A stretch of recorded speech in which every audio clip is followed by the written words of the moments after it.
Cheeky Lessons from the Greeting Farm. And see, she's been altered. She has two open eyes. And I'm going to get started on her skin using E00, then E51, E11, and then E50. E00 is going to go down as the base, and I'm going to make sure to leave the white part for her eyes as I go through. Now, I told myself I was doing the light source coming from the top left, and you'll see that I end up coloring the right side of her face pretty dark at the beginning, and I didn't like it. So much later in the video, I'm going to go in and color the left side of her face in to match so it looks more round and natural, I guess. Even though this is a very cartoony face, it looked a little strange to me, and I didn't like it. So I went ahead and tried to even it out a little bit later. I don't know how I showed you those three markers earlier and didn't have E11, but I think after I put down that E51 that was supposed to be shadow, I don't think it was dark enough. So I went and got the E11 and put it in the mix. Here I am coloring that side, like I said. And you can see how much darker it is than the rest of the face, even as I blend it in. So that's going to get changed a little bit later. Blend it all out with E00.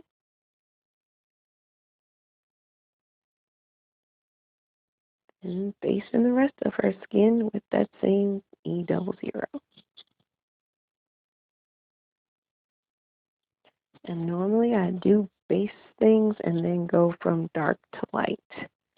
People always ask these questions. I don't think it matters. It's up to you. You color how you want. How stuff works out for you. That's what I do. Sometimes I flick, sometimes I circle, sometimes I tap, sometimes I dab. Whatever works at the moment. I will say, if I do another one of these videos, I will make sure that I put my marker cap someplace where my lamp from the ceiling isn't shining off of them so badly. This is really hard for me to even figure out which markers I use to do this because I recorded these videos a month ago.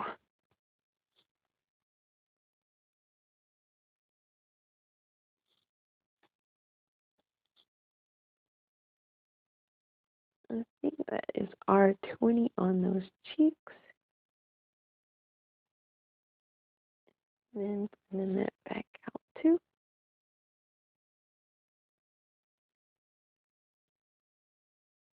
According to what I can see, it looks like I'm going to eyes next. But you see, this is me trying to figure out what color I'm going to make something. I kept looking at the picture of the lady who I'm making the card for to try to figure out what she looked like. And that is BG93. A lot later, when I get to the dress, I'm going to end up putting some G85 for some contrast in the top and the bottom of the eyes. And now I'm busy looking for some hair color. And my plan was to try to be in BA Crafty Girl's Crazy Hair Challenge. But this hair, I use brown and then purple, but you can't really tell. So I'm skipping that. Okay, it's not quite crazy hair enough, but it looks like who I sent this to. She's got, some things going on at different times. Sometimes her hair is one way, sometimes it's another. And the picture that I saw, she was kind of purplish. So I thought this should match her very well. And again, that's E49, 47, and then B99. And I am a hair flicker. If you've ever asked me before how I color hair, this is it. I tell everybody, go to Deconstructing Jen's blog. Watch her videos about how to color hair with color pencils. That's pretty much where I figured out how I like to color hair after watching her videos. And I leave a lot of white space, and then I go back in after it's dry. When I remember, after it's dry, I go back in with either the middle and the light or the middle and the dark to streak in hairs when I get finished. And you'll see what I'm talking about. I leave a nice big highlight the beginning. I'm going to go off and do the other side, and the bottom, I'm going to be off camera for a little while, and I apologize in advance.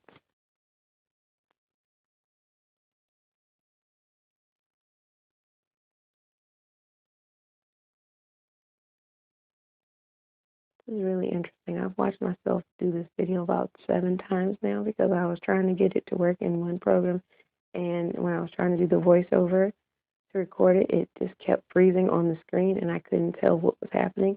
I've watched this video a bunch of times this evening, and if I don't like how this voiceover goes, y'all are just going to get this video very quietly, or maybe I'll just put in raggedy voiceover. Who knows?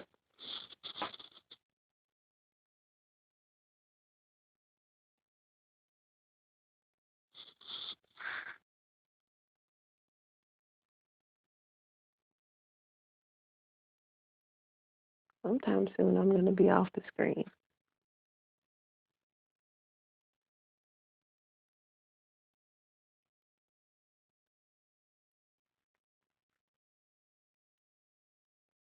And there it is. But I'm pretty much doing the same thing you just saw, and I'm going to get a phone call in a second, so I'll be back on screen before I get finished. You won't miss very much.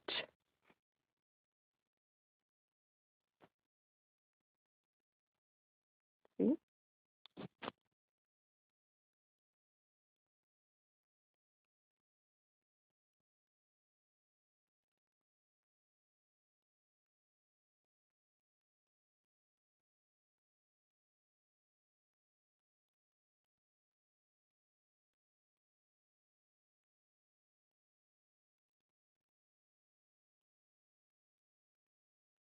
All right, now, since that top piece should be dry, here I go. Getting in my little hair strand pieces with that V99. I always end up messing up, and it's right there. The trick is to just barely be touching the paper, and for some reason I always end up with one really big streak that I really don't like. But it works. You know, I have to make it work. And I try to always go back in. I don't like the white space right next to the stamp line. And I do want to highlight, so there I am fixing that on that side. And then I'm going to fix it on the other side. And that is that. Hair.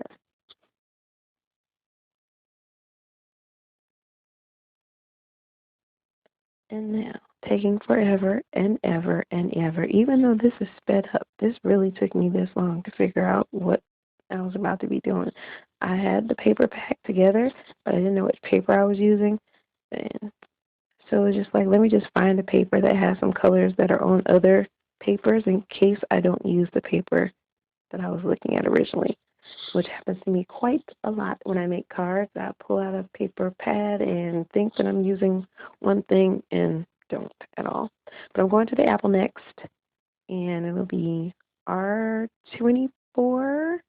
R37, R35, and I'm not going to like how it looks, so I'm going to come back with R89 to darken up the shadows, and I'll be doing that part again.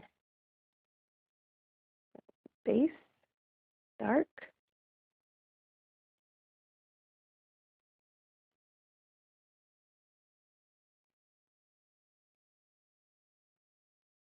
I don't know how some people do these voiceovers and just talk and talk and talk. I think I'm sitting here busy watching myself color because I never have seen it until, making this video and then watching it 90 times this evening. I think I'm fascinated with my own self.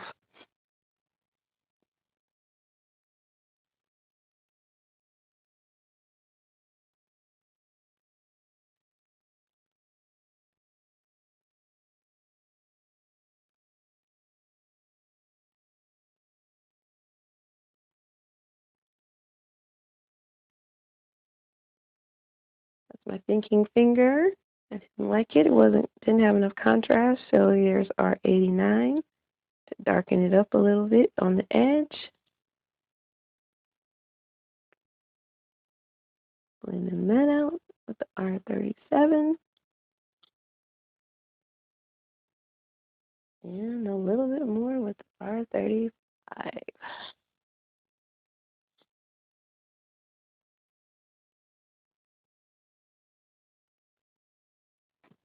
Sorry, I didn't put that up there. E25. And I'm not going to put the leaf either. It's G85 and YG17. Here I am doing the stupidest thing you can ever do with Copic markers. I'm trying to find a color based on the cap. I had been cleaning up because, you know, it was right after when my mom passed. I was cleaning up. My Copic color chart was not with my markers, and I didn't feel like going to find it, so I did very, very stupid thing here, trying to match up colors by using the caps. Doesn't really work, but it was good enough for me. Darken up those eyes. Blending that piece back out.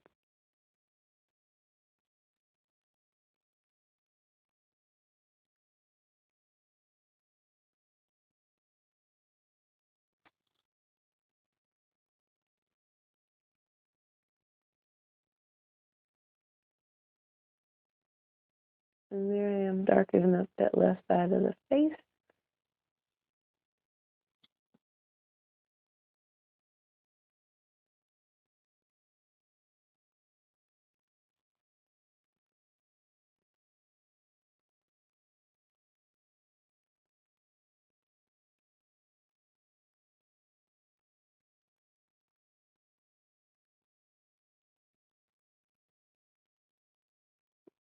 Blending all that together.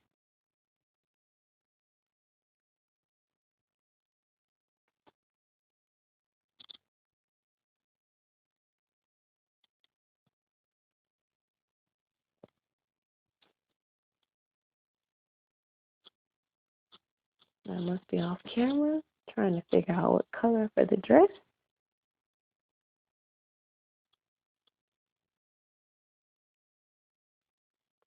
This is why coloring takes me so long.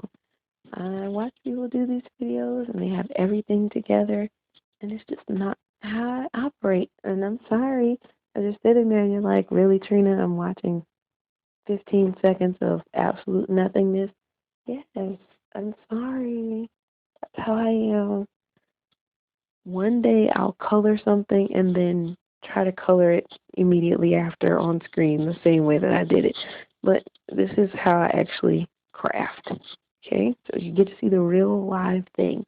Now, the dress and the shoes, BG99, BG96, BG93, and I'm going dark to light. There's no base, just dark to light here. Because sometimes I've learned that if you go through and base it and then you color it over, you don't end up with the color that you originally wanted. And this is one of those times where I felt like the BG93 was close enough to the paper that if I had colored it, 2-3 times, it probably would have been way too dark.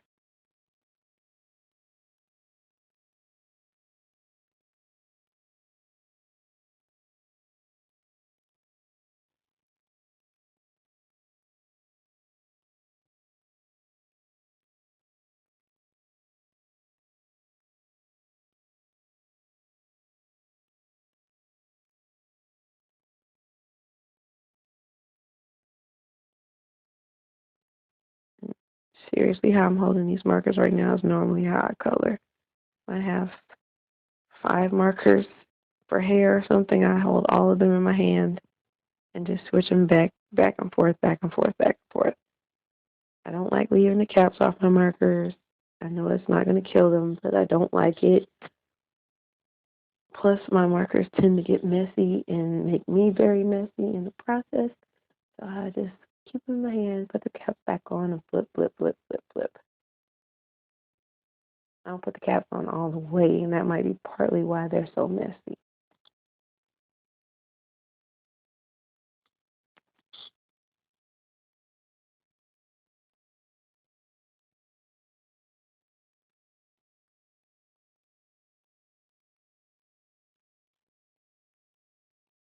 And that's that.